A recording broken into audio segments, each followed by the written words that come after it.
తెలంగాణ రాష్ట్ర వ్యాప్తంగా ఎవరైతే రైతులు ఉన్నారో వారందరికీ కూడా సీఎం రేవంత్ రెడ్డి గారు ఊహించని శుభవార్తను అయితే తీసుకొచ్చారండి. ఇక రాష్ట్ర వ్యాప్తంగా ఎవరైతే పంటలు నష్టపోయారో ఆ రైతులందరికీ కూడా మనకు 1500 కోట్ల రూపాయలను అయితే విడుదల చేయడం జరిగింది.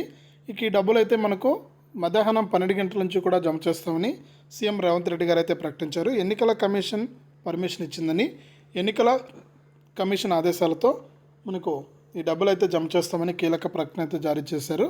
ఆ వివరాలన్నీ కూడా మనం వీడియోలోకి అయితే వెళ్ళి తెలుసుకుందాం. వీడియోను చూస్తున్న ప్రతి ఒక్కరు కూడా ముందుగా లైక్ చేసేయండి. తెలిసిన బంధువులకు స్నేహితులకు కూడా వీడియోను షేర్ చేయండి. ఇంకా కొత్తగా ఎవరైనా సరే మన ఛానల్ని సబ్స్క్రైబ్ చేసుకోకుండా చూస్తుంటే ఇప్పుడే సబ్స్క్రైబ్ చేసుకుని పక్కన వచ్చే గంట పైన నొక్కి మళ్ళీ వచ్చే ఆల్ అనే గంట పైన కూడా నొక్కండి. అప్పుడే ప్రతి వీడియోను కూడా మీరు అందరికంటే ముందుగానే మీ ఫోన్లోనే నోటిఫికేషన్ లేదా మెసేజ్ రూపంలో అయితే తెలుసుకుంటారు. ఇక లేట్ చేయకుండా మనం వివరాల్లోకి అయితే వెళ్ళిపోదాం.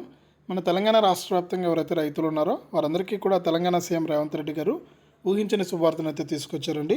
ఇక గత నెలలో కురిసినటువంటి వర్షాలకు దాదాపు రైతులందరూ కూడా పంటలు నష్టపోవడం జరిగింది. కానీ ప్రభుత్వం గుర్తించింది మాత్రం 1542 మందిని అయితే 15,000 మందిని అయితే గుర్తించిందట.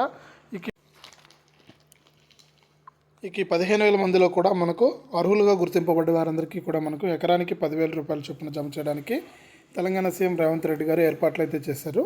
ఇక ఈరోజు మధ్యాహ్నం నుంచే రైతుల ఖాతాల్లోకి ఎన్నికల కమిషన్ ఆదేశాలతో ఎకరానికి 10,000 రూపాయల చొప్పున జమ చేస్తామని సీఎం రేవంత్ రెడ్డి గారు అయితే ప్రకటించారనమాట. ఇక ఎవరైతే రైతులు పంటలు నష్టపోయారో ఆ రైతులందరూ కూడా వెంటనే బ్యాంక్ ఖాతాకు ఎన్పిసిఐ లింక్ అనేది చేసుకోండి. అలాగే మీ యొక్క బ్యాంక్ ఖాతాలో డబ్బులు ఉన్నాయో ఒకసారి చెక్ చేసుకోండి. ఆ డబ్బులు అయితే మీకు ఎకరాకు 10,000 రూపాయల చొప్పున అయితే జమ కాబోతుంది.